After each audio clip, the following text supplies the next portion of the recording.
녹화를 한다는 걸 녹화를 안 했네. 지금부터 녹화하겠습니다. 앞부분 한 10분 정도는 놓쳤네요. 네.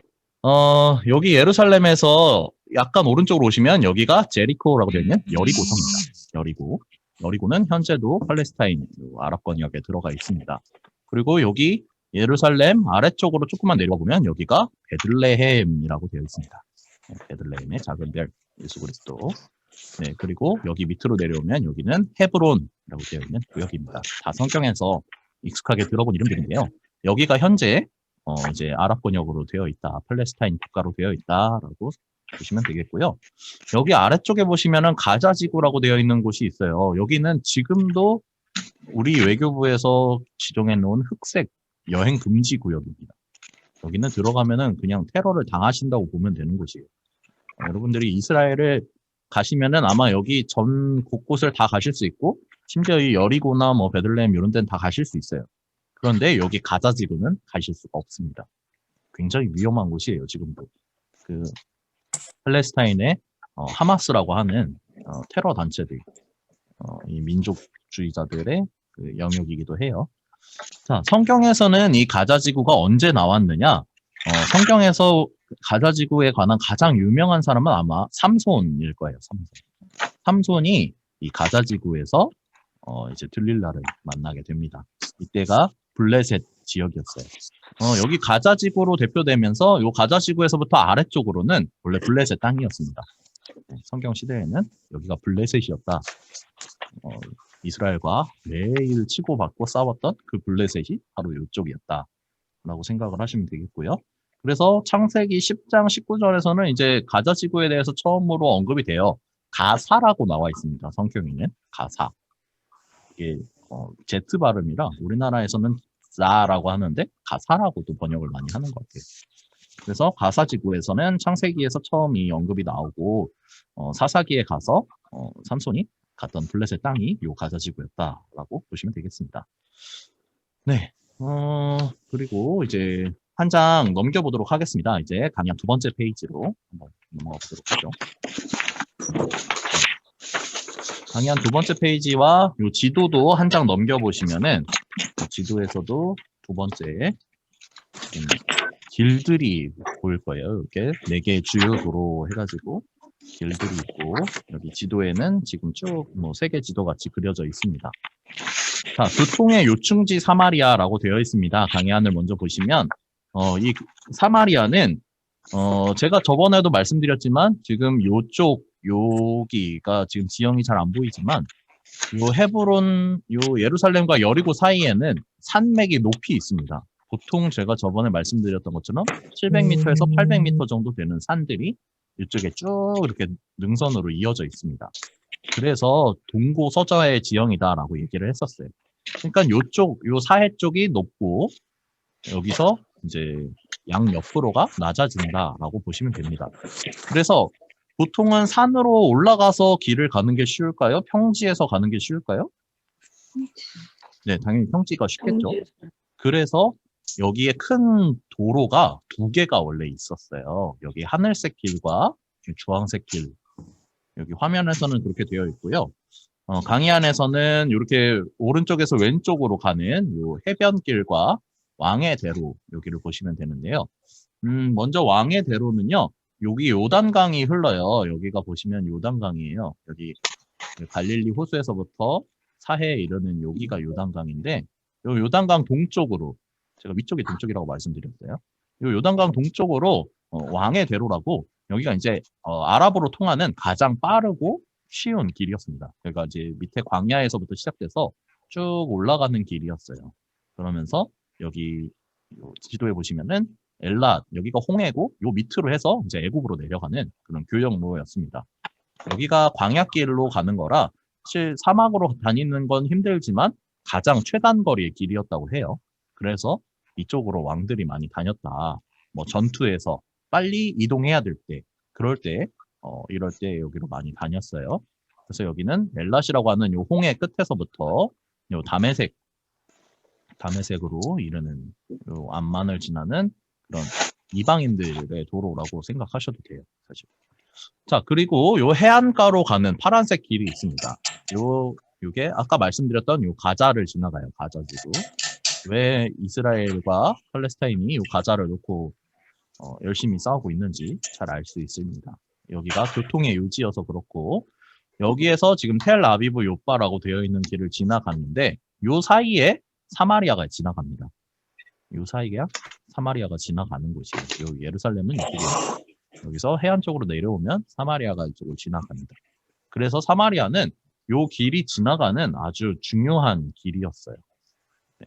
그래서 여기는 이제 바닷가를 따라서 평지를 쭉 이어서 무기또와 하솔을 지나서 다메섹으로 가는 그런 길이었다라고 보시면 되겠습니다.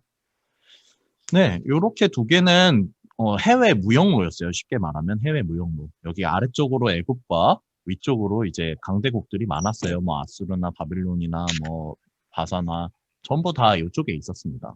그래서 이쪽으로 이제 교역로를 이어갔다라고 보시면 되겠고요. 이제 이스라엘 국내 도로가 있습니다. 이스라엘 국도. 이스라엘 국도는 이렇게 여기는 지금 한 개밖에 안 나와 있는데 이렇게 두 개를 제가 넣어놨어요. 그림에 보시면 화면을 보시면 여기 파란색으로 되어 있는 족장도로라고 되어 있는 길이 있고 여기 계곡길이라고 되어 있어서 엘라스에서 여리고에서 벳산으로 이렇게 넘어가는 길이 있습니다. 자, 먼저 족장도로를 보시면 사실 여기는 족장이라고 되어 있지만 족장이 이때 당시 했던 일이 가장 중요한 것은 제사였기 때문에 사실 제사장들이 다녔던 도로라고 생각하셔도 됩니다. 그래서 여기 보시면 예루살렘에서도 그렇고 베델에서도 그렇고 실로, 세겜, 헤브론, 브엘세바 공통점이 뭐냐면 이곳에서 다 예배가 드려졌던 곳입니다. 이때 당시에 제사장들이 다니는 길이었다라고 생각하시면 되겠고요. 여기는 지금 아까 여기가 산맥이라고 했는데 산맥의 서쪽 길들입니다. 산맥의 서쪽 길. 그리고 여기 계곡길은 이제 산맥의 동쪽 길로 해서 요단강을 따라서 요 사해와 요 산맥 사이에 있는 그런 길입니다. 여기가 굉장히 멋있는데 나중에 만약에 광야를 걷는 체험을 해보신다면 아마 요쪽 요 계곡길을 따라서 걷게 되실 겁니다. 그 이스라엘 성지 순례 중에 광야 2박 3일 걷기 체험 뭐 이런 것도 있어요. 그래서 만약 그런 길을 가신다면 여기 계곡 여기가 전부 다 유대 광야에서부터 시작되는 겁니다. 여기 브엘세바 밑으로는 전부 유대 광야인데 이 광야길을 걸어 보실 수도 있습니다. 네, 하여튼 이스라엘 국내 도로는 이렇게 두 가지의 길이 있고 해외 무역로가 이렇게 있는데 특별히 사마리아는 요 가운데 지방이어서 여기 이 해안길과 또 족장의 길, 여기 베델, 실로, 세겜 여기까지가 이제 사마리아 지방인데 여기를 지금 지나고 있는 곳이라 굉장히 교통이 발달한 곳이었다. 그래서 문제는 뭐냐? 요 해안길을 따라서 보통 강대국들이 애굽을 침략하러 내려갔어요. 이따가 제가 성경에서 한 번 더 짚어드릴 건데 요 강대국들이 요 다메섹을 지나서 이렇게 밑으로 쭉 내려옵니다. 그래서 여기 사마리아가 침략을 많이 당한 거예요. 반면에 예루살렘은 이 길에서 약간 산맥 쪽으로 올라와 있기 때문에 굳이 강대국들이 침략을 할 이유가 없었습니다. 어떤 학자들은 그래서 북이스라엘이 먼저 멸망하고 남유다가 나중에 멸망한 것은 이런 지리적인 여건 때문도 있다라고 이야기하고 있습니다. 물론 우리는 하나님께서 이 북이스라엘을 먼저 망하게 했다라고 믿고 있죠. 하지만 학자들이 그렇게 이야기하는 사람들도 있다라고 알고 계시면 되겠습니다. 네, 이제 그러면 성경 속에서는 사마리아가 어떻게 나왔는지 한번 보도록 하죠. 성경 속에서.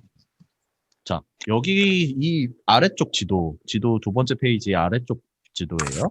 요거를 보시면은 이제 요때 당시의 세계 지도예요. 그래서 여기 아래쪽에 보시면 애굽이 있고, 요 애굽 고센 땅, 여기가 이제 이스라엘 백성들이 광야 생활을 했던 그 광야입니다. 그리고 여기 블레셋을 지나서 이스라엘이 있고요. 여기 지나가는 길에 사마리아가 있어요. 그리고 우리가 헬몬의 이슬이라고 하는 이 이스라엘의 거의 백두산 같은 느낌, 이스라엘의 머리가 되는 헬몬산을 지나서 여기 수리아라고 되어 있는 요 빨간색 점이 다메섹입니다. 다메섹. 성경에서도 굉장히 자주 등장하죠. 구약시대부터 굉장히 중요한 도시였습니다. 왜냐? 아까 제가 설명해드렸던 대로 요 빨간 길이 해안길이에요. 요 빨간 길이 해안을 따라서 이렇게 가는 해안길이고 요 노란 길이 아까 제가 말씀드렸던 왕의 대로예요. 왕의 대로. 그런데 요 두 길이 만나는 곳이 어디예요? 다메섹이에요. 그래서 다메섹이 아주 교역의 중심지이자 세계의 거의 문명이 모이는 곳이었다라고 보시면 되겠습니다. 이제 거의 고대 문명들의 발상지에서 세계 4대 문명 들어보셨을 거예요. 그 문명의 발상지가 여기 애굽 땅, 이집트 문명이 하나가 있고, 하나는 여기 메소포타미아, 유프라테스 강과 티그리스 강으로 대표되는 이 메소포타미아 지역에서 발생되었다. 초기 문명들이. 그래서 이렇게 두 곳의 강대한 두 문명이 중간에서 만나는 곳이 다메섹이었다. 이렇게 보시면 되겠습니다. 그래서 여기 다메섹을 지나서 쭉 가다 보면 유브라데 강을 따라서 요 위에가 아수르 지역이에요. 요 위에가 아수르, 그리고 요 아래쪽이 바벨론, 여기 이제 메데와 바사 뭐 이런 페르시아 지역. 네, 이렇게 나아가고요.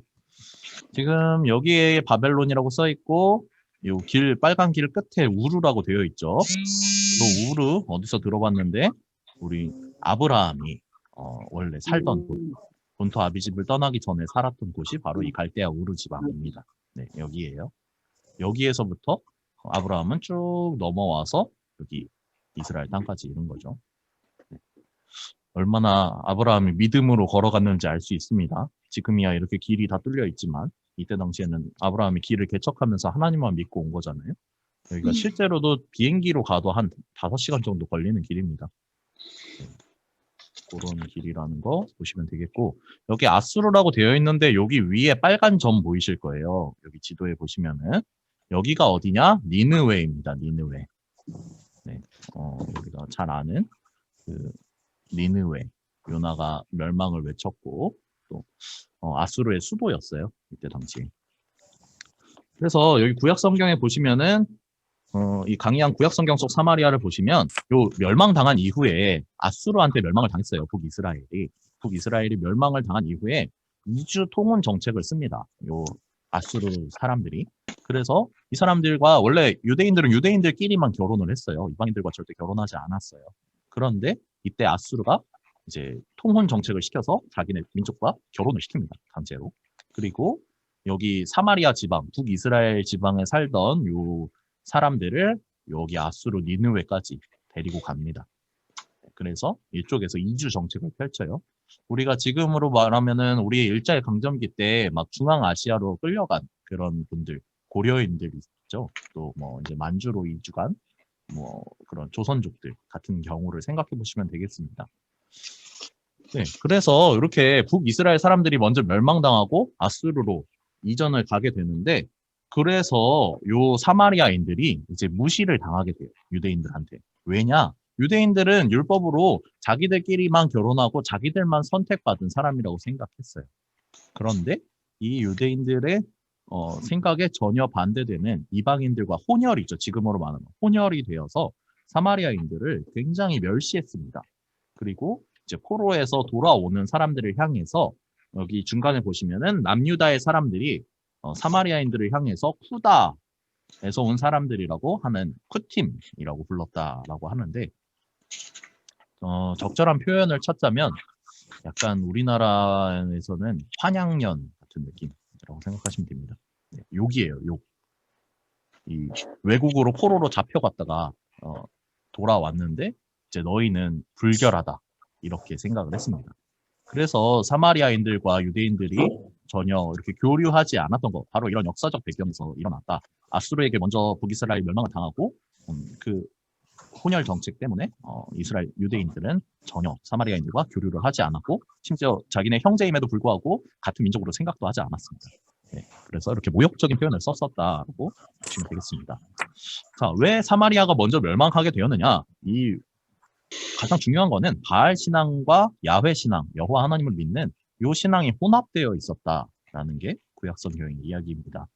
그래서 이 혼합된 신앙을 가지고 지금으로 말하면 다신교를 믿었어요. 이 사마리아가. 그래서 뭐 이방에서 들어온 여러 신들, 특히 바알과 아세라로 대비되는 그 이방 신들을 믿었고, 그리고 여호와 하나님도 안 믿은 건 아니에요. 그렇기 때문에 구약 성경에서 계속해서 이스라엘 사람들이 회개하고 뭐 여호와 하나님을 찾는 장면도 나옵니다. 그렇지만 그 수많은 신들 가운데 그냥 한 신으로서 대했을 뿐이다. 물론 여호와 하나님을 가장 첫 번째로 치긴 했지만 그 외에도 바알과 아세라를 같이 섬겼다. 그것이 하나님께 죄가 되었다라고 생각하시면 되겠습니다.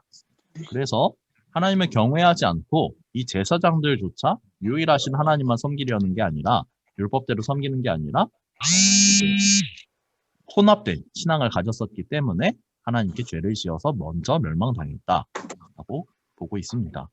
물론 남유다도 이런 과정들을 거치고 더 이제 나중에 성경에 보면 이런 표현이 있어요. 남유다는 너희가 예루살렘이 지은 죄가 이 북이스라엘 사마리아가 지은 죄보다 훨씬 더 크다 라고 하면서 바벨론에게 또 똑같이 멸망당하고 포로로 끌려가는 그런 일들을 같이 경험을 하게 됩니다. 네, 요게 이제 구약 성경 속의 이야기였어요. 그래서 이 외에도 엘리야와 엘리사가 활동했던 지역이다. 요 사마리아는 그렇게 되어 있습니다. 요거 지도가 어디 들어있지? 네. 이 예루살렘 지도를 먼저 다시 한번 보시면 어디 네, 요 지도 한번 봐주세요. 여기 예루살렘 말고 여기 사마리아라고 했던 요 지방에서 지금 왼쪽에 보시면 갈멜산이 보여요. 여기 갈멜산, 여기 해안가에 갈멜산 보이시죠? 여기가 이제 우리가 잘 아는 것처럼 엘리야가 모든 선지자들 불러다가 잡아 죽인 곳입니다. 네, 그런 역사들이 기록이 되어 있고 꾸준히 엘리사도 이쪽 지역에서 많이 활동했다라는 성경의 기록이 나와 있습니다. 이건 강의 안에 제가 성경 참고할 부분들 써놨으니까요. 한번 이야기들 읽어보시면 되겠습니다. 네, 그래서 구약 성경은 이렇게 좀 정리를 해보고요. 자, 신약 성경에서는 어땠느냐? 이제 선한 사마리아인 이야기가 가장 먼저 나옵니다. 예수님께 누가 나의 이웃입니까? 라고 물어보는 그 유대인을 향해서 예수님께서는 선한 사마리아인 너를 도와주고 너를 고쳐준 이가 진짜 너의 이웃이다 라는 이야기 누가복음 10장에 기록이 되어 있는데요. 이 경로를 보면 이렇습니다. 여기 화면을 한번 봐주세요. 화면. 예루살렘에서부터 요 선한 사마리아인 이야기가 이래요. 예루살렘에서부터 여리고로 사람이 내려가고 있었어요. 이렇게 길을 따라서 쭉 내려가다가 여기 광야에서 가운데에서 강도를 만난 거예요. 그래서 쓰러져 있다. 죽지 않을 만큼 거의 죽을 만큼 된 것을 이제 사마리아인이 걷어서 주막에다가 치료를 해줬다. 라는 것이 성경 속의 이야기인데 지금도 이쪽 도로에 가면 그래서 요 선한 사마리아인이 데려갔다는 주막 그 터가 남아 있습니다. 네, 이쪽으로 되어 있어요. 네, 그래서 왜 사마리아인은 사실 이쪽으로 가는 사람도 아니었고 요 아래쪽으로 내려가야 되는 사람인데 여기 올라가는 중에 여행을 하는 중에 요 어려운 사람을 만나서 자기가 지금 급히 길을 가는 중이었음에도 불구하고 자기의 일을 접어두고라도 이 어려운 사람을 도왔다라는 것이 선한 사마리아인의 아주 중요한 포인트 중에 하나입니다. 네, 하여튼 여기 사마리아에서 올라온 사람이었다라고 보시면 되겠고요. 그 다음에 이제 10명의 병자를 치유하신 일이 또 신약 성경 속에 나오는데 그 10명이 치료받았는데 한 명만 돌아와서 감사를 표했다라는 것이 여기 누가복음 17장의 이야기입니다. 네, 한번 시간 되실 때 읽어보시고요. 네. 가장 우리가 신약 성경 속에서 이 사마리아를 굉장히 중요하게 봤던 곳이 다름 아닌 요한복음 4장입니다. 요한복음 4장에 보면 예루살렘을 나오셔서 이제 예수님께서 여리고에서 수가성으로 가셨다라고 하시는데 요 수가성이 여기 보시면 세겜, 이 세겜에 네, 이 로마식, 헬라식 이름입니다. 수가성. 네, 그래서 예수님께서 수가성으로 가셔서 이 사마리아 여인을 만나셨고 예배에 대해서 가르치셨죠. 예배에 대해서. 자, 이 곳에 가면은 먼저 야곱의 우물이 있었다고 해요. 예수님께서 지금 이 사마리아 여인, 수가성 여인을 만나신 곳이 다름 아닌 야곱의 우물에서 이제 물 길는 여인을 만나신 거죠. 그 정오의 뜨거운 낮에 물을 기르고 있는 여인을 만났는데 자, 지금 야곱의 우물을 한번 보죠. 야곱의 우물. 여기가 그리심산이고 야곱의 우물은 현재 이렇게 교회가 지어져 있습니다. 터에는. 그리고 여기 보시면 여기가 야곱이 팠다고 전해지는 요 교회 지하에 있어요. 지금 요 교회 지하에 있는 야곱의 우물 터입니다. 네, 여기에서 지금 예수님과 사마리아 여인, 수가성 여인이 만났다라고 보시면 되겠고요. 네, 그리고 요 지도에서 다시 보시면은 요 세겜을 중심으로 양 옆에 에발산과 그리심산이라고 되어 있는 거 보실 겁니다. 에발산 그리고 그리심산. 여기가 예루살렘으로 갈 수 없었어요. 이 이스라엘 백성들이 막고 있었어요. 사마리아인들 차별하고 굉장히 싫어했기 때문에 가면 돌 맞았기 때문에 그렇기 때문에 예루살렘에서 예배를 모여서 드렸지만 이 사람들이 예루살렘으로 갈 수가 없었습니다. 그래서 이 사람들이 모여서 예배를 드리는 장소가 있었는데 이곳이 바로 그리심산이었습니다. 그리심산에서 그들은 예배를 드렸다라고 되어 있는데 이 사람들은 왜 여기서 예배를 드렸느냐? 제가 근거를 좀 구약 성경에서 찾아봤는데 신명기 11장 29절에 보면 이런 구절이 있어요. 그리심산에서 이제 하나님께서 모세한테 얘기를 하시는데 그리심에서 축복을 그리고 에발산에서 저주를 선포하라라고 하나님께서 명령을 하시는 장면이 나옵니다. 신명기 11장에 있어요. 네.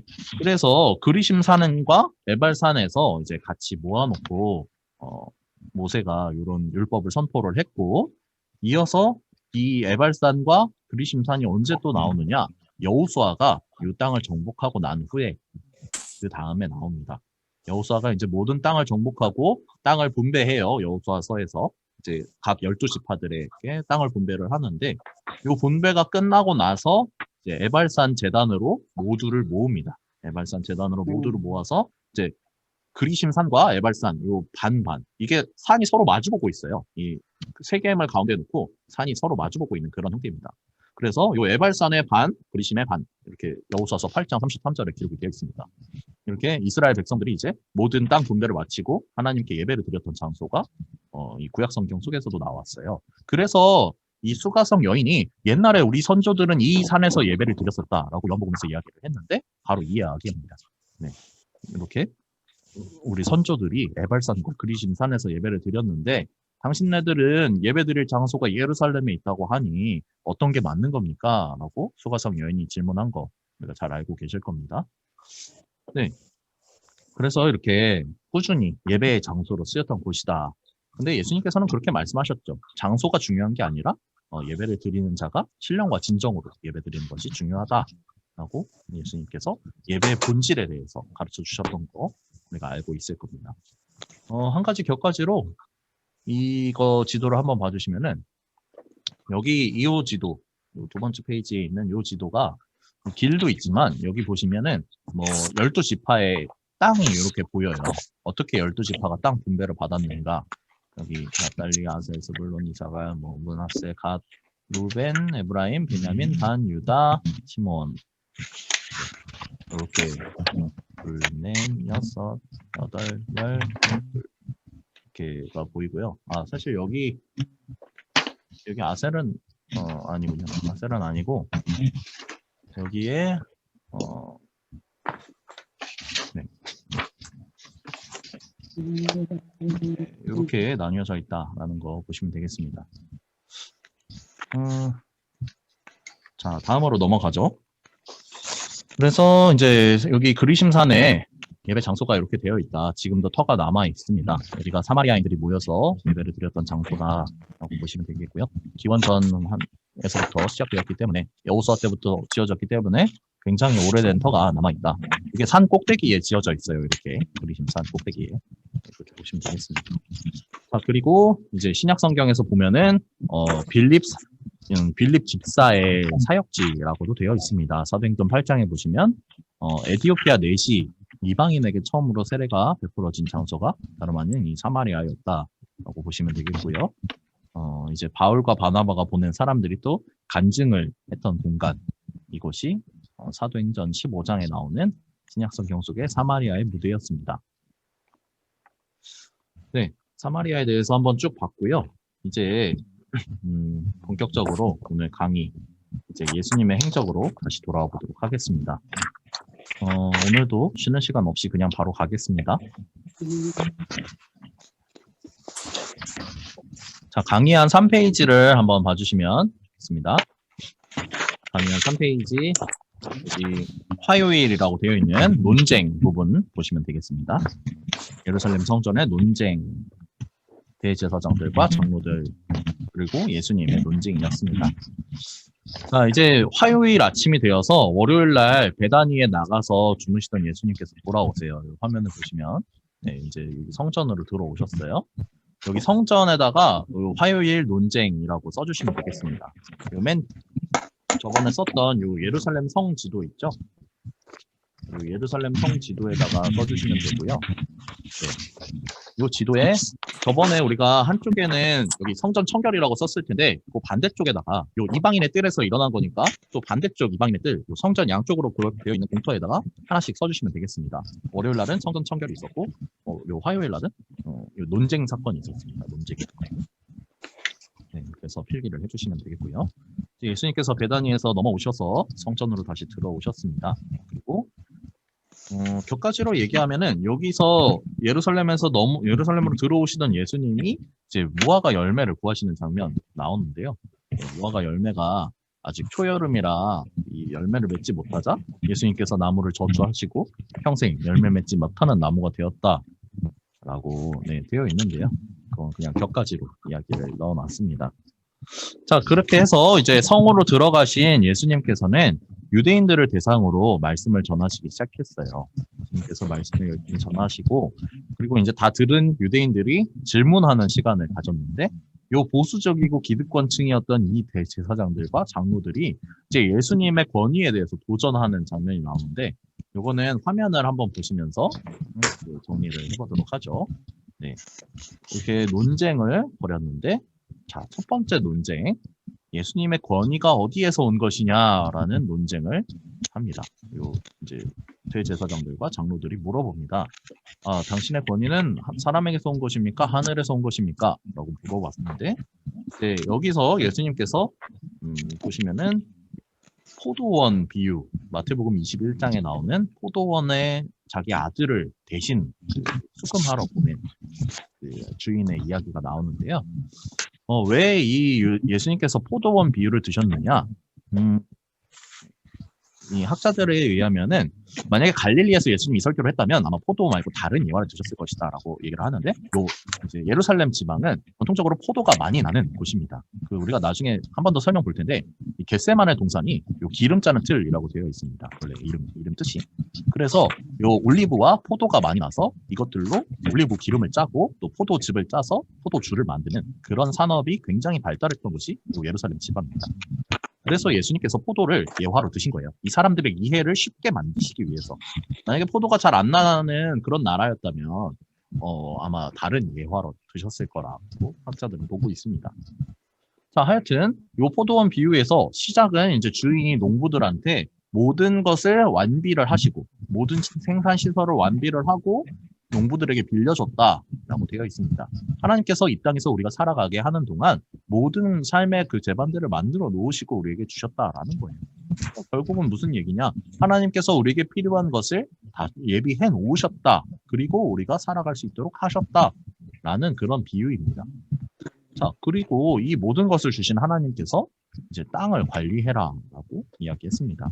창세기에 아담에게 하셨던 명령처럼 땅을 정복하고 이것을 이제 관리하라고 그렇게 말씀하셨던 거 기억하실 수 있을 겁니다. 자, 그래서 이 비유에서 이제 땅을 빌려줬으니 돈을 받으러 와야 될 거 아니에요? 그러니까 주인이 종들에게 싹쓸 받으러 먼저 자기 종들을 보냈는데 이 악한 농부들이 죽였습니다. 종들을. 그래서 이제 아들을 최후로 보내신 거죠. 아, 아들을 보내면 설마 죽이겠느냐. 이 아들 때문에 내게 감사를 표현하겠지라고 했는데 오히려 이 악한 농부들은 이 포도 비유에 보면 저 아들을 죽여서 우리가 그 유산을 물려받자라는 악한 생각을 합니다. 네, 그래서 아들을 죽였죠. 그러면서 예수님께서는 이 아들을 죽인 악한 농부들에게 나중에 주인이 오면 어떤 일을 하시겠느냐라고 이야기하면서 이야기 마치십니다. 하나님께서 너에게 분명히 악한 일에 대한 심판이 있을 것이다 라는 것을 분명히 이야기를 하신 것이죠. 자, 그래서 이제 예수님께서는 이 비유를 통해서 내가 주인이 보내서 온 아들이다. 즉 나는 내 권위가 하늘에서 온 것이다 라고 비유로서 설명을 하시는 거예요. 그런데 말씀에서처럼 사람들은 그가 한 얘기를 듣지 않았습니다. 예수님의 이야기 듣지 않았고 건축자가 버린 돌처럼 하찮게 여겼다라고 마태복음 21장 42절에서 말을 하고 있습니다. 그러나 이 돌이 결국 모퉁이 돌이 되었다. 네, 모퉁이 돌은 이 건물의 모서리 끝을 지지하는 그런 기반으로서 아치를 만들 때는 마지막으로 위에다 얹는다고 해요. 즉, 이 돌이 있어야 건물이 균형을 잡고 이제 건물로서 완성이 되는 그런 곳인데, 요 예수님께서 모퉁이 돌이 되셨다라는 것은 이 교회와 이 세상의 중심으로서 요 지탱하고 계시는 예수님께서 요 세상과 교회의 완성을 하셨다라는 사실 이야기하고 있는 것입니다. 네, 그래서 요 권위는 하나님께서부터 온 것이다라고 예수님께서 비유로 얘기하셨다. 그거를 아시고 계시면 되겠습니다. 네, 화면을 봐주시면 두 번째 유대인들이 이제 예수님께 했던 이야기는 세금입니다. 세금. 네, 세금 문제. 요 유대 종파가 크게 바리새인, 사두개인 그리고 헤롯당으로 이 지도자들이 분류가 되어 있었다고 해요. 그래서 바리새인들은 우리가 잘 아는 것처럼 외식하는 자들, 겉으로는 하나님을 섬기고 율법을 완벽하게 지키는 척하지만 그 속으로는 정말 자기들의 이속을 챙기는, 자기의 이미지만 챙기는 그런 사람들, 바리새인입니다. 사두개인들 종교적 지도자였습니다. 종교 지도자들, 제사장들이었지만 이 사람들은 부활이 없다라고 말하는 사람들이었고, 그래서 예수 그리스도를 십자가에 못 박은 제사장들 중에 하나죠. 그 헤롯당, 헤롯을 따르는 그 열심입니다. 네, 그런데 이렇게 보시면 바리새인들과 헤롯당은 원래 정치적으로는 서로 맞지 않는 그런 숙적이었다고 해요. 그런데 이 예수님을 함정에 빠뜨리려고 하는 이 순간에는 서로 협력했다라고 마태복음에 기록이 되어 있습니다. 그래서 이들이 이제 서로 상의를 한 뒤에 로마 황제 가이사에게 세금을 내는 문제가 과연 옳습니까? 라고 예수님께 질문을 합니다. 네, 그러면서 예수님을 시험을 해본 거죠. 만약 여러분들 이런 질문 받아보시면 어떨지 싶습니다. 일본에 우리가 일제강점기였을 때 일본에게 우리가 공물을 바치는 게 맞습니까? 세금을 내는 게 맞습니까? 그게 옳은 일입니까? 라고 누가 이야기를 한다면 아마 쉽게 옳다라고 이야기도 어렵고 그렇다고 안 내면 죽는데 내지 말라고 하기도 어렵습니다. 그래서 난감한 질문을 던졌다는 거죠. 이렇게 바리새인들과 헤롯 당원들이 예수님을 한번 골탕 먹이려고 어려운 질문을 던졌다라고 보시면 되는데 예수님께서는 이에 대해서 가이사의 것은 가이사에게 또 하나님의 것은 하나님에게 바치는 것이 옳다라고 마태복음 22장 11절에서 말씀하고 계십니다. 그래서 요 말씀에 따라서 이제 세상의 권력에 의해서 세상에 내야 하는 세금들 또 우리가 져야 하는 의무들 그런 것들 인정하시는 부분이에요. 인정하시는 것이지만 그 위에 분명한 하나님의 법이 있다. 죄송합니다. 이것을 말씀하신 것입니다. 그래서 하나님께 드려야 할 것들도 있지만 분명히 세상에게 드려서 그것이 쓰임이 이제 하나님의 뜻인 것임을 또 알려주는 그런 경우도 있습니다. 그래서 유다가 로마에 세금을 내는 일은 하나님의 말씀에 기초한 그런 순종이었다라는 것을 유대인들에게 말씀하셨다는 것이죠. 그러니까 사실 우리도 그렇게 생각할 수 있습니다. 물론 굉장히 자기가 앞장서서 친일을 했던 사람들에 대해서는 우리가 응징을 해야 되겠지만 우리가 어쩔 수 없이 이 땅에서 착취당하고 정말 내기 싫지만 이렇게 세금을 바치면서 살아온 사람들, 일제에 세금 바치면서 살아온 사람들에게도 분명한 하나님의 권위가 또 계획이 있었다는 사실을 우리는 기억해야 될 것입니다. 이게 우리나라 역사랑 연결해서 보시면 좀 더 재밌는 것 같아서 제가 넣어놨어요. 저는 이게 이스라엘과 우리나라 역사가 연결된다 이렇게 주장하는 사람들도 있는데요. 저는 그런 건 아닙니다. 네, 다만 그냥 같이 봤을 때 재밌어서 그런 겁니다. 네. 자, 한 장 넘기셔서 세 번째 논쟁 보도록 하겠습니다. 세 번째 논쟁은 부활 논쟁입니다. 네. 요 앞장서서 이제 예수님을 비판했던 요 바리새인들과 헤롯 당원들은 좀 더 공격적이었지만 요 사두개인들은 종교 지도자였기 때문에 남 앞에서 싫은 소리 잘 안 했습니다. 좀 거룩해 보여야 되고 그래야 되기 때문에 남을 공격하는 데는 소극적이었던 요 사두개인들이 있었는데 이번에는 요 세 번째 논쟁에서 사두개인들이 예수님을 공격합니다. 어떻게 공격하느냐? 부활이 없다라고 제가 말했었죠. 이 사두개인들은 부활이 없는 사람들이라고 믿었는데 여기서 예수님한테 여러 남편을 둔 아내가 있었습니다. 근데 이 아내가 죽으면 그래서 부활하면 과연 누구의 아내가 되는 겁니까? 라고 질문합니다. 네. 왜 이런 질문을 했느냐? 이스라엘에는 수혼법이라는 법이 있었어요. 지금은 없지만 수혼법이라는 법이 뭐냐면 이 형제가 결혼을 했어요. 만약에 큰 형이 결혼을 했는데 큰 형이 전쟁에 나가서 죽었어요. 그러면 그 밑에 동생에게 이 형수가 아내로 주어지는 그런 법이었습니다. 네. 지금으로 상상하면 좀 굉장히 이상하고 율법적이지 않은 것 같은데 이때 당시 이 수혼법이라는 것은 이제 이 남편의 형제에게 그러니까 다른 사람에게 시집 가는 것은 오히려 간음이라고 봤고 이 남편의 형제에게 아내가 주어지는 것 그것이 수혼법이었다. 이게 그래서 전쟁이 많고 수명이 짧은 세대가 어떻게든 그 민족과 자기 가족 구성원을 이어가기 위한 노력이었다라고 설명을 합니다. 네, 하여튼 이런 수혼법이 있었어요. 신명기 25장 5절에서 6절에 보면 나옵니다. 이게 모세의 율법에 나와 있는 법이에요. 네, 그런데 이제 이런 법을 가졌으니까 만약에 형제가 7형제면 이 사두개인들이 했던 질문이 그래요. 7형제가 있는데 첫째가 죽어서 둘째랑 결혼하고 둘째랑 죽어서 뭐 셋째가 결혼하고 이렇게 쭉쭉쭉쭉 막내까지 다 결혼했습니다. 그러면 7명의 남편이 있는데 이 중에서 부활하면 누가 내 남편입니까? 이런 식으로 질문을 한 거예요. 네. 이것도 참 대답하기 애매한 그런 질문이었죠. 그런데 예수님께서는 이 질문에 대해서 사두개인들이 성경을 모른다라고 이야기를 하십니다. 너희가 성경을 몰라서 그런 질문을 한다라고 이야기를 하시고 하나님의 능력과 그 부활의 세계에 대해서 알지 못하는 너희가 이런 질문을 하는구나라고 질책을 내리십니다. 마태복음 22장 32절에 보면 그렇게 나와 있습니다. 예수님께서는 이제 부활하고 우리가 들어가게 될 천국에서는 뭐 남녀의 구분이나 뭐 결혼하고 새로 장가드는 것이나 이런 일들이 있는 게 아니다. 이런 일이 없고 이제는 하나님께서 과거나 현재나 미래에 모두 계시고 우리가 그 옆에서 영원히 살아서 그분을 찬양하면서 그냥 동등하게 사는 것이지 뭐 결혼하고 누구는 부하고 천하고 이런 걸로 다시 살아나는 게 아니다. 라고 이야기를 분명히 하셨습니다. 네. 이런 점에서 우리는 타 종교와 굉장히 다른 점을 가지고 있죠.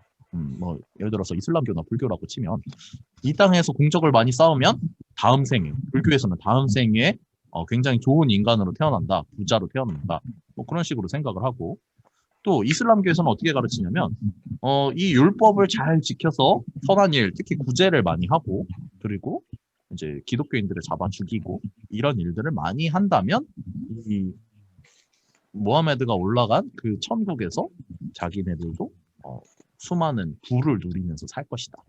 이렇게 이야기를 해요. 즉 다른 종교에서는요. 이 사후 세계에 의해서 분명히 이 땅에서 쌓은 어떤 노력들이 이 사후 세계를 좌지우지한다라고 이야기를 하는데 예수님께서는 이게 아니라는 것을 분명하게 이야기를 하신 거예요. 그래서 우리가 천국에 가면 남자나 여자나 가난한 자나 부한 자나 어린이나 노인이나 전부 다 동일하게 하나님을 찬양하고 하나님의 백성으로서 마음껏 하나님의 사랑 받으며 누리며 살아가게 되는 것이다. 이렇게 가르치고 계시는 것이죠.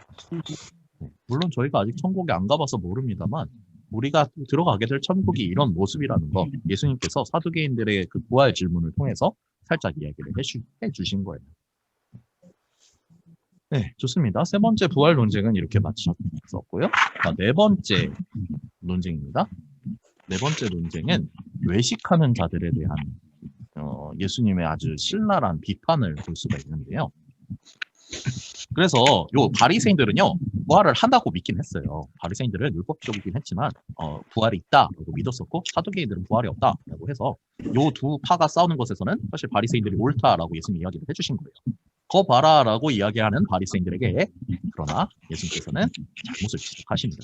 어떤 잘못이냐? 그들이 가진 문제가 크게 두 가지가 있었어요. 이 강의 안에 보시면 근데 잘못된 메시아관을 가지고 있었다라는 것과 그리고 교만하고 외식하면서 형식주의에 빠져 있다.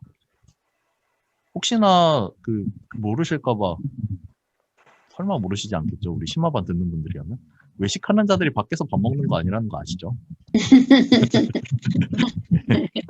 저는 처음에 그렇게 생각했었어요. 학생 때. 왜 밖에서 밥 먹으면 죄인가? 그랬는데 그게 아니고 외적으로 형식을 갖추기만 하는 그런 모습을 외식한다라고 이야기합니다. 그래서 경건하게 보이려고 사람들 앞에서만 기도하고 실제로 자기 집에서는 기도 안 하고 뭐 그런 모습 생각하시면 되겠습니다. 네, 하여튼 이렇게 메시아관을 잘못 가지고 있다. 마태복음 21장 41절에서 45절 네, 이렇게 보시면 되고 또 교만하고 외식하는 형식주의가 마태복음 23장에 지적하고 있는 부분이신데 이걸 지적하시면서 예수님께서 욕을 하세요. 욕. 이렇게 세게 욕하시는 경우가 거의 없는데 예수님께서 어떤 욕을 하셨느냐? 마태복음 23장 27절에 보시면 이 회칠한 무덤 같은 사람들이라는 이야기를 하십니다. 회칠한 무덤 같은 사람. 이스라엘이 무덤을 만들 때는요, 여기가 이제 덥다 보니까 아무래도 빨리 썩어요. 그래서 석회로 되어 있는 그 동굴을 막 판 다음에 여기다가 돌침대를 놓습니다. 돌침대를 안에다가 놓고 그 안에 시체를 넣어두고 한 1년 정도를 썩힌대요. 완전히 그냥 뼈가 될 때까지. 1년 정도면 충분히 썩나 봐요. 그래서 이렇게 돌침대에 그냥 눕혀놓고 동굴 안에서 썩히는 거예요. 그러면서 1년 동안 요 밖에를 석회로 이렇게 하얗게 칠해가지고 봉해 놓는다라는 거예요. 그래서 이 회칠한 무덤이라고 이 바리새인들한테 욕을 하시는 게 왜 여기 있냐? 이게 밖에서 보기에는 하얗게 색칠해서 깨끗해 보이는 거예요. 그렇지만 속에 들어가면 시체가 썩고 있는 그 냄새나는 썩은 것이 안에 들어있다.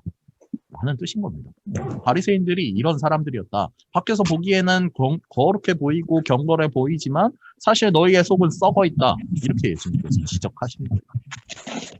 그래서 이게 이제 시체가 안에서 썩는 게 얼마나 사실 유대인들은 율법 중에서도 가장 불결하게 여겼던 게 시체 그리고 사람의 죽은 몸에다가 손을 얹는 것, 뭐 피를 만지는 것 이것을 가장 불결하게 생각했어요. 어떤 것보다도. 그런데 너희 속에서 지금 시체가 썩고 있다라는 욕을 하신 거예요, 예수님. 왜 예수님이 이렇게 바리새인들한테 유독 엄격하게 하셨느냐? 이 독사의 새끼들이라고도 얘기를 하시고 예수님께서 그들이 땅 위에 흘리게 한 피가 너희에게로 돌아갈 것이다라는 저주도 하셨어요. 너희가 죽인 그 피들이 너희에게 돌아갈 것이다 라는 저주. 이게 왜 그랬느냐? 바리새인들이 가지고 있는 태도가 후세에도 아주 안 좋은 영향을 미칠 것이기 때문에 그것을 아신 예수님께서 지적을 하신 겁니다. 우리 그리스도인들이 가장 경계해야 될 모습이 이런 거예요. 밖으로는 경건한 척, 정말 막 말씀도 읽고 예배도 드리고 기도도 하는 척까지만 속에서는 나만 생각하고 속에서는 남을 미워하고 죽이고 어떻게 하면 저 사람 정죄할까 고민하고 이것이 예수님께서 말씀하신 바리새인들의 외식하는 것이고 우리가 이걸 가장 경계해야 된다라는 이야기입니다. 그래서 우리가 이런 모습들을 경계해야 됩니다. 실제로 유대인들, 지금 유대교를 믿는 유대인들은 아직까지 이런 전통적인 모습에 있어서 굉장히 이들은 토라를 계속 외워요. 정말 모세오경 계속 외우고 막 그렇지만 사실 들어가 보면 그 안에 예수의 생명이 있는 거죠. 그런 모습을 가지고 있는 현대까지도 그런 것을 가지고 있기 때문에 예수님께서 이렇게 형식 외식주의를 경계하셨다라는 것을 이해하시면 되겠습니다. 네. 시간이 오늘 빨리 가네요. 빨리빨리 진행하겠습니다. 자, 5번째는 계명. 어떤 것이 가장 큰 계명이냐라는 이야기입니다. 바리새파 서기관 중에 한 명이 이제 최고의 계명이 무엇입니까? 10가지의 계명이 있는데 이 중에서 가장 최고가 무엇입니까? 라고 이야기를 하셨어요. 그러자 예수님께서는 이제 쉐마 이스라엘, 이스라엘아 들으라 라는 뜻의 쉐마 이스라엘 구절인 신명기 6장 4절 5절의 말씀을 인용을 하십니다. 그러면서 유대인들이 맨날 쉐마 이스라엘 하면서 특히 요 구절을 많이 외워요. 신명기 6장 요 9절 10절까지 나오는 요 구절. 이 너의 마음을 다하고 뜻을 다하고 너의 목숨을 다해서 너의 하나님을 사랑해라. 그 구절. 요 구절을 엄청 외웁니다. 그런 말씀을 통해서 너희가 예배를 드리면서 어떤 마음으로 드려야 하는가 이 의미를 분명히 알고 이것을 예배하는 것이 가장 크고 중요한 계명이다. 라고 예수님께서 얘기하셨다라고 보시면 되겠습니다.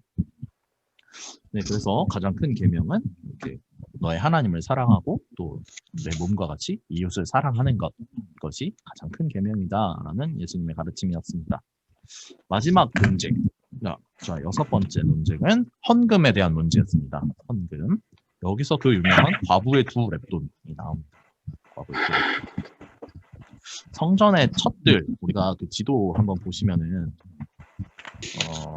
이따가 제가 성전에 지난주에 이 뜰들이 구분되어 있는 거 아마 보여드렸을 거예요. 지난주 자료에 보시면 그 성전 확대된 지도가 있는데 그 안에 제가 여인들의 뜰이라고 되어 있는 거, 그 성전 안으로 들어가면서 이방인들의 뜰을 지나서 문 안으로 들어가면 첫 번째 있는 뜰이 여인들의 뜰이었다. 여자들과 아이들은 거기까지만 들어갈 수 있는 공간이었는데요. 그런데 그곳에 헌금함이 있었다라고 기록이 되어 있습니다. 그래서 이제 예수님께서 이곳에서 헌금을 넣는 사람들을 쭉 지켜보셨는데 부자들도 넣고 바리새인들도 넣고 하는 걸 보셨지만 과부가 2렙돈, 지금으로 말하면 1,000원도 안 되는 금액 동전 2개를 들고 와서 이렇게 넣는 것을 보시면서 그럼에도 불구하고 네가 가장 큰 금액을 넣었다, 가장 많은 것을 하나님께 드렸다라고 칭찬하시는 것, 마가복음 12장 42절에 나와 있습니다. 2렙돈이 분명히 적은 돈이지만 하나님께서 물질에 많고 적음을 보시는 게 아니라 예물 드리는 사람의 중심을 보시는 것이다 라고 유대인들에게 알려주시면서 6가지의 논쟁이 끝이 납니다. 네, 이제 강의안을 한 장 넘겨보시면 이렇게 6가지의 논쟁을 마치신 예수님께서 이제 성전 문 밖으로 나오셔요. 성전 문 밖으로 나오셔서 어디로 가느냐? 이제 다시 베다니로 가시려고 나오셨어요. 그래서 여기 화면에 보시면 예수님께서 이제 여기에서 이렇게 산으로 감람산을 넘어서 베다니로 가시려고 했어요. 자, 여기 감람산 위에다가 이렇게 한번 써주시면 좋겠습니다. 지도에다가 화요일 심판 써주시면 좋겠습니다. 네, 감람산 위에 써주시면 되겠고요. 네, 여기에서 심판에 대한 이야기를 하시는데 어떤 이야기냐? 예수님께서 이제 대헤롯이 요 성전을 완성을 했어요. 우리가 그 헤롯 대왕이라고 하는 1세, 헤롯 1세가 요 예루살렘 성전을 완성을 하면서 유대에서 가장 웅장하고 화려한 그런 건물이었다라고 사람들이 이야기를 하면서 제자들이 이제 감람산 위에서 예수님께 그런 얘기를 하는 거예요. 와, 저 성전 진짜 아름답지 않습니까, 예수님? 그렇게 얘기를 하는 건데 이 예수님께서 이제 이 성전이 다 무너질 것이다 라고 말씀하시는 겁니다. 이게 이제 BC 19년에 대헤롯이 건축을 시작을 해서 모든 요 성전의 모든 부분들 다 지어질 때까지는 총 80년의 세월이 걸렸다. 여기 보시면 강의한 중간에 AD 63년에 좀 해주세요. AD 63년에 헤롯 아그리빠 왕이 완성을 했다라는 건데요. 요 아그리빠가 제가 말씀드렸던 것처럼 헤롯 3번째 왕이에요. 헤롯 왕대의 3번째 왕. 자, 80년 동안 세 왕에 걸쳐서 성전을 지었어요. 이렇게 아름답게 지었고 장엄하게 지었는데 그럼에도 불구하고 예수님께서 이 성전이 돌 하나도 남기지 않고 다 무너질 것이다 라고 마태복음 24장에 이야기를 했습니다. 예수님께서는 이 예루살렘이 이제 곧 멸망할 것이다 라는 것을 예언을 하시면서 실제로 이제 요 63년에 지어졌는데 이 로마에 의해서 예루살렘 성전이 70년에 무너집니다. AD 70년에.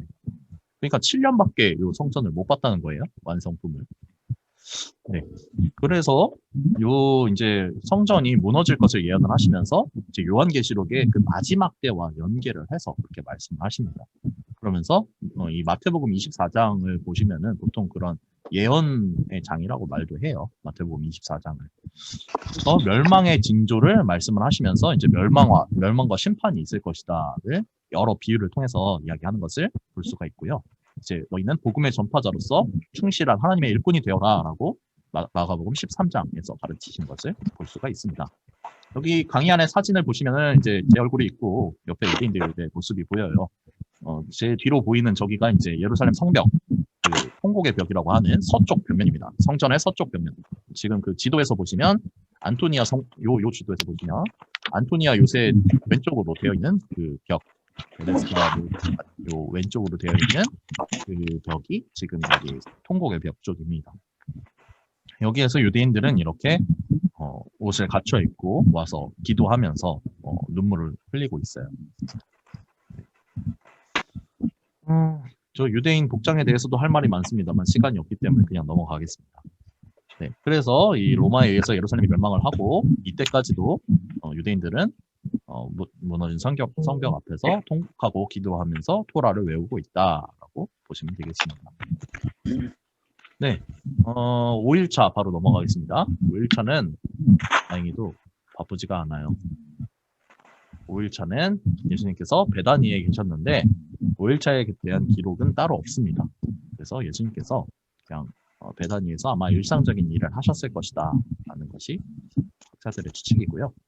다만 이제 제가 첫날 강의에서 말씀드렸던 부분이 있는데 요 예수님께 마리아가 기름 부은 사건, 예수님께 기름 부은 사건을 한번 얘기를 드렸었어요.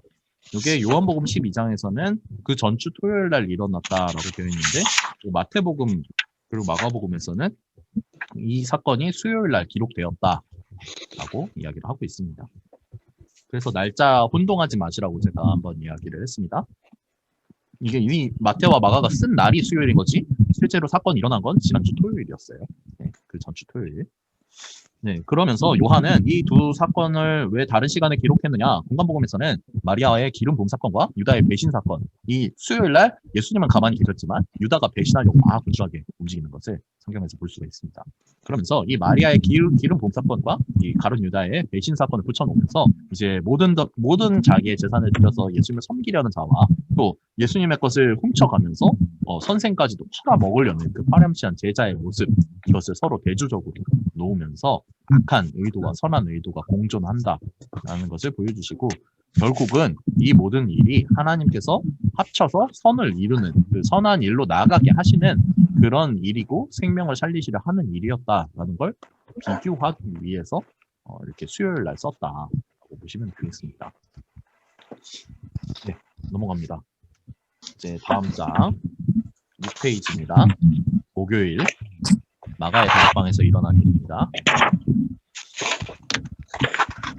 마가의 다락방에서는 이제 최후의 만찬을 준비를 하고 있었습니다. 예수님이 이제 십자가에 달리시기 전날인데요. 이 날이 목요일 날 이때가 유대인들의 명절 기간, 6월절 기간이었어요. 6월절 기간.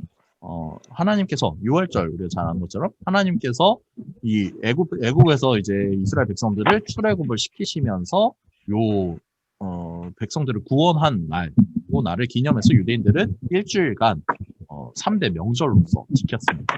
그러면서 음식을 막 같이 나눠 먹고 기쁨을 누리는 그런 날이었죠. 그런데 이제 요 날, 목요일 날이 이 특별히 명절 기간에서도 그 순서가 다 있는데 이게 이제 6월절 식사를 하는 날이었대요. 하나님께서 정해주신 음식을 먹는 날이었어요. 어떻게 먹어라 하는 얘기들이 참 많습니다.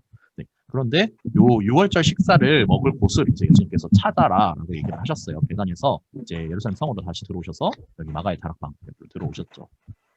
자, 지도에다가 이렇게 화면처럼 한번 써주시면 되겠습니다. 오른쪽 아래쪽에 마가의 다락방 있는데 밑에다가 목요일 땡땡 최후의 만찬 써주시면 되겠습니다.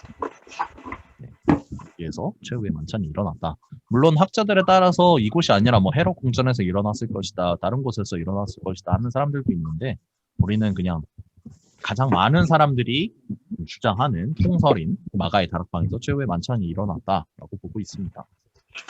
네, 이러면서 이제 예수님께서는 마가복음 14장에 보면 성내로 제자들을 보내셔서 물동이를 가지고 가는 사람의 집에서 6월절 음식을 드실 것이다라고 말씀하십니다. 그래서 이제 마가의 다락방에서 그 사람이 나온 것을 따라서 가서 최후의 만찬을 마가의 다락방에서 하셨다라고 되어 있습니다. 자, 화면을 한번 보시면 여기가 이제 그 마가의 다락방 옆에 가야바의 집이라고 써 있죠.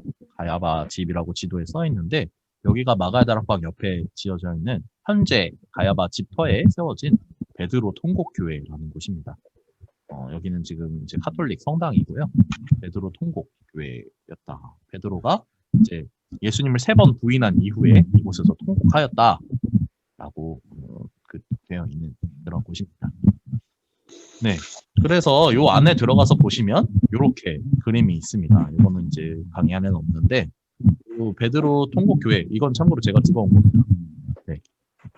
통곡교회 안에 보면 여기에 예수님께서 이제 부활하셔서 베드로야 네가 나를 사랑하느냐 이렇게 3번 물어보시는 장면이 요한복음 21장에 나오는데 이 장면이 그림으로 그려져 있습니다. 카톨릭이라서 여기 뒤에 보면 요 성인 표시 보이시죠? 이렇게 동그랗게 원으로 이렇게 오라가 되어 있는 건 성인, 성스러운 사람을 말하는 거예요, 카톨릭에서.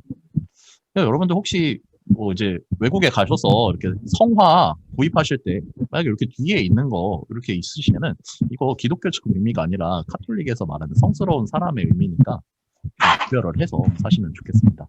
네. 그렇다고 뭐 아예 구매가 하면 뭐 이단이고 그런 건 아니에요. 하지만 그게 이제 성당 가톨릭 쪽에서 쓰는 거다라고 보시면 되겠습니다. 네, 하여튼 베드로 통곡교회, 베드로가 이제 예수님 3번 부인하고 닭이 올 때 통곡했다라는 것이 이곳이었고, 이제 보시면은 이게 최후의 만찬 그림입니다. 최후의 만찬, 레오나르도 다빈치라는 사람이 중세에 그린 그림인데, 사실 이게 좀 이제 원작과 좀 다른 게, 원래 예수님 시대에는 이렇게 식탁에 앉아가지고 먹는 게 아니라 서로의 몸에 기대가지고 이렇게 누워서 먹었다고 해요. 유대인들의 풍습에 의하면. 그런데 이제 여기는 이 중세 유럽식 식탁이 나와 있어서 조금 이 그림에 오류가 있다라는 사람들이 있습니다. 하여튼 예수님과 12제자들이 이제 식사를 하는 장면입니다. 제가 11명밖에 안 보였는데 아무리 세도 여기에 한 명 머리가 있더라고요. 네, 혹시 궁금하셨던 분들 하나, 둘, 셋, 넷, 다섯, 여섯, 일곱, 여덟, 아홉, 열, 열하나, 열둘 이렇게 있다라고 보시면 되겠습니다. 네. 그래서 이제 최후의 만찬을 마가의 집에서 나누고 계시고, 요 마가의 다락방이 가야바의 집, 요 대제사장인 가야바의 집에서 불과 50m 정도밖에 안 떨어져 있다. 지도에서도 보시면 바로 옆에 붙어 있는 거 보실 수가 있는데요. 그래서 이제 가룟 유다가 예수님을 죽이려고 배신하려고 이제 요한복음 13장 30절에 밖으로 뛰쳐나갑니다. 밥을 먹고 밖으로 뛰쳐나가는데, 여기서 대제사장의 군사들을 데려왔다. 바로 요 50m 옆에 있는 요 집으로 간 거예요. 요 가야바의 집으로. 네. 그러니까 유다가 나가서 얼마 안 돼서 이미 수요일 날 약속은 다 하고 왔어요. 이날 가서 뭐 딜을 한 게 아니라 이미 수요일 날 예수님께서 쉬시면서 가만히 계시는 동안 가룟 유다는 바삐 대제사장들을 만나고 이날 약속을 다 잡아놨어요. 내가 우리 선생을 팔 테니 당신들 군사랑 돈을 준비하시오. 이렇게 약속을 잡아놨어요.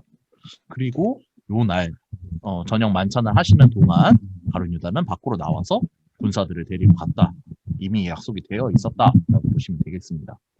그런데 이제 예수님 일행은 여기서 만찬을 마치신 이후에 예수님께서 제자들의 발을 깨끗이 씻겨주시고, 그리고 감람산 겟세마네로 향하셨다. 그래서 이미 가룟 유다가 마가의 집으로 다시 왔을 때에는 이미 예수님께서 떠나신 후였다라고 되어 있는데요. 그러면서 가룟 유다가 이제 예루살렘 성 온 구역을 다 찾아다녀요. 자기도 난처하게 되었죠. 이거 분명히 예수님 잡아 넘긴다고 얘기했는데 없잖아요, 지금. 놓치면 안 되니까 완전히 막 먹이를 쫓는 늑대의 그런 눈빛으로 가룟 유다가 막 돌아다닙니다.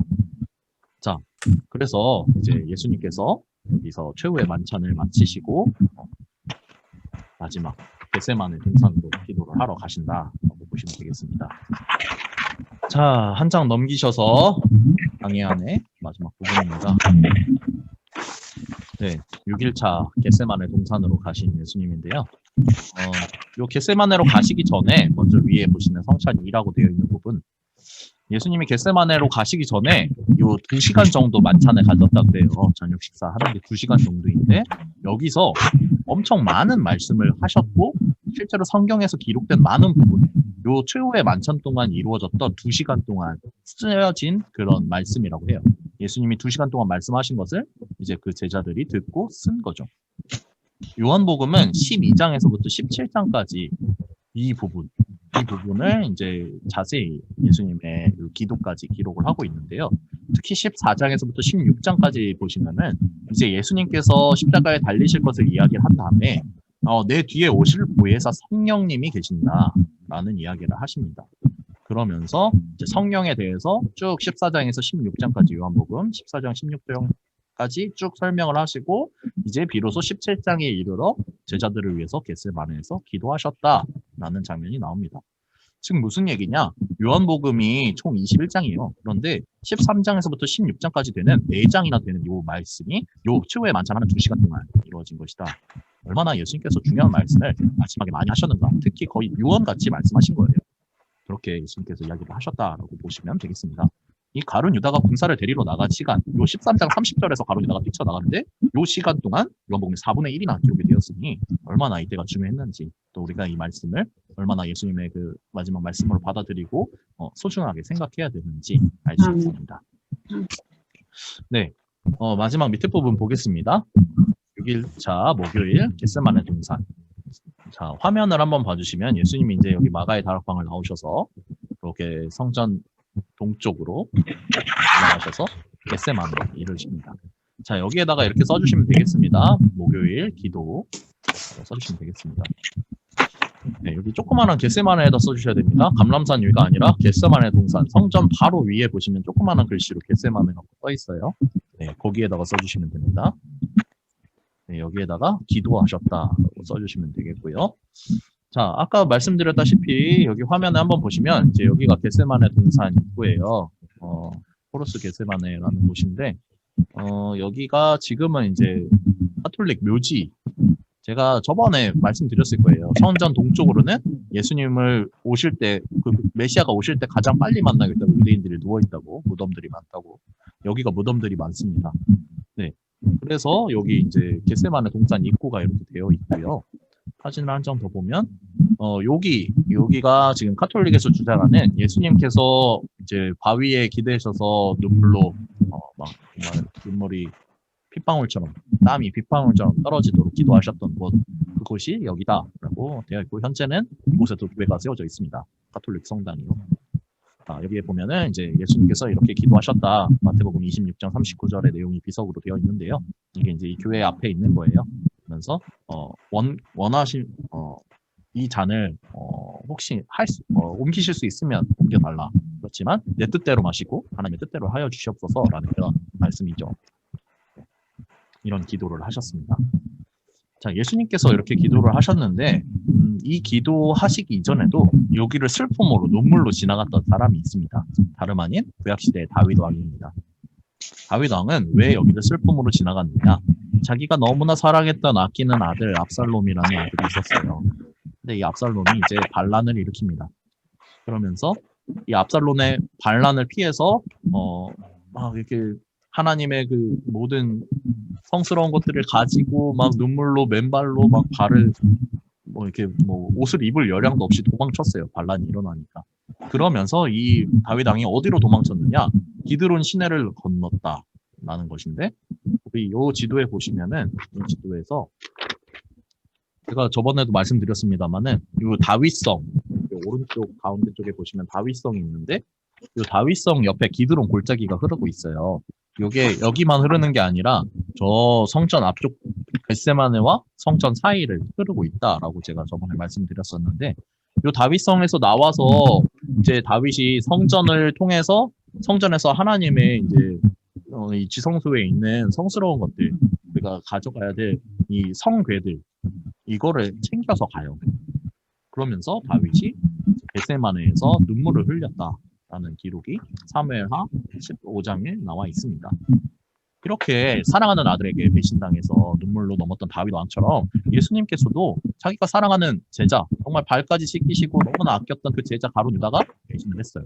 그러면서 이제 이곳에서 기도를 하시면서 정말 땀과 눈물이 솟아나는 그런 슬픔의 기도를 하셨다라고 마가복음은 기록을 하고 있고요.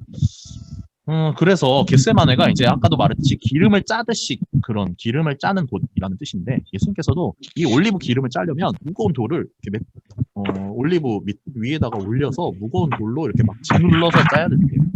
그런데 예수님께서도 이렇게 무거운 짐을 지시고 이 제자들을 위해서 기름을 짜듯이 정말 짜 누르듯이 이렇게 인류를 위해서 기도하셨다라는 것이 겟세마네 동산의 이야기입니다. 한편 예수님을 고소해서 이제 제사장들에게 넘기려고 했던 이 가룟 유다는요, 은 30세겔에 예수님을 팔아 넘겼다라는 걸 우리가 잘 알고 있죠. 그래서 이제 가룟 유다가 열심히 예루살렘 성을 다 뒤진 다음에 예수님을 쫓아서 베다니로 가실 것 알고 있었어요. 이 가룟 유다가 베다니 그 나사로의 집이 예수님의 숙소라는 거 알고 있었기 때문에 베다니로 갈 것이다라고 성을 나와서 이제 비로소 군사들과 함께 겟세마네 동산에서 기도하시는 예수님 무리를 만나는 거죠. 그리고 마가복음 14장 45절에 보면 마지막 배반을 위해서 예수님께 입을 맞춤으로써 이분이 예수님이다라는 것을 군사들에게 알려주었다라는 이야기가 이 겟세마네 동산에서 일어난 일입니다. 그래서 이미 기도하시고 3번이나 기도하시고 이제 준비를 마치신 예수님께서는 순순히 십자가의 길을 받아들이셨어요. 그렇지만 이 제자였던 사람들 중에 가장 성격이 불같았던 베드로는 칼을 바로 빼어서 예수님을 잡으려는 그 종을 쳤습니다. 마가복음 마태복음 18장 10절에 나와 있고요. 그래서 그 칼이 이 말고라는 종, 이 군사의 귀를 떨어뜨렸대요. 그렇지만 이 베드로가 떨어뜨린 귀를 예수님께서 주우셔서 다시 붙이셨다. 누가복음 22장 51절에 다시 붙여주시고 너의 칼을 넣어라. 칼로 흥하지 않으면 칼로 망한다. 라는 그런 이야기를 하셨습니다. 네, 이러면서 예수님이 이제 잡히시는 부분까지 오늘 강의를 봤습니다. 이제 우리가 함께 묵상해 볼 내용만 나누고 오늘 강의 마치도록 하겠습니다. 이렇게 예수님께서 겟세마네 동산에서 정말 모든 물을 흘려가시면서 우리를 위해서 우리의 죄를 사하시기 위해서 기도를 하셨습니다. 여러분들께서는 또 어떤 기도를 하셔야 할까요? 이 겟세마네에서 예수님이 하셨던 기도처럼 우리도 이 인류와 모든 세상을 위해서 함께 구원해 주실 수 있는 통로로 쓰임받도록 기도해야 될 것입니다.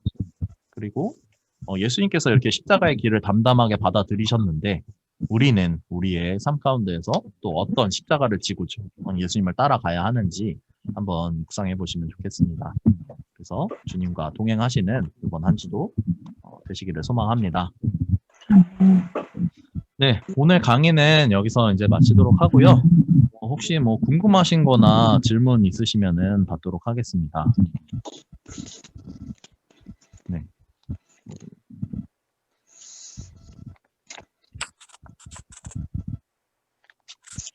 제가 그거 수요일 거 얘기 안 드렸는데 수요일 날은 베다니에다가 그냥 침묵이라고 써주시면 됩니다.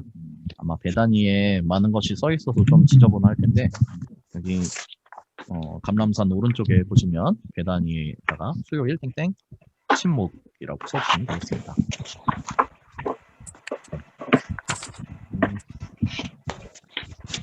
특별히 질문이 없으신가요? 늘 그렇지만 질문해주지 않으셔서 감사합니다.